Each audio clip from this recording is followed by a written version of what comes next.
વડાપ્રધાન નરેન્દ્ર મોદીએ રાષ્ટ્રજોગ સંદેશો શનિવારે રાત્રે આપ્યો હોય ત્યાં સુરતમાં ભાજપ પ્રદેશ અધ્યક્ષ જગદીશ વિશ્વકર્માની હાજરીમાં કાર્યકર્તાઓએ નરેન્દ્ર મોદીનું સંબોધન નિહાળ્યું હતું। ત્યારબાદ જગદીશ વિશ્વકર્માએ ઉત્તરાયણમાં સભા કરી હતી। વડાપ્રધાન નરેન્દ્ર મોદીએ શનિવારે સાંજે 8:30 વાગે નરસામાં દેશને રાષ્ટ્રજોગ સંદેશો આપ્યો હતો।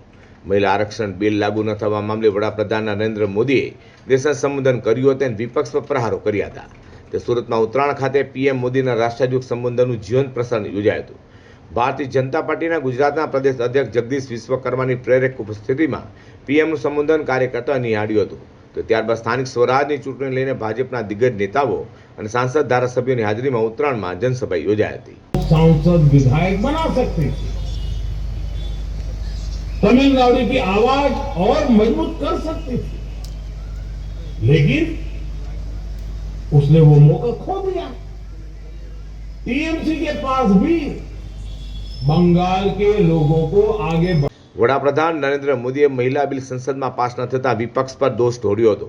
ત્યારે સ્થાનિક સ્વરાજની ચૂંટણીમાં આ મુદ્દાને ભાજપ કઈ રીતે લોકો સુધી પહોંચાડે છે તે જોવું રહ્યું।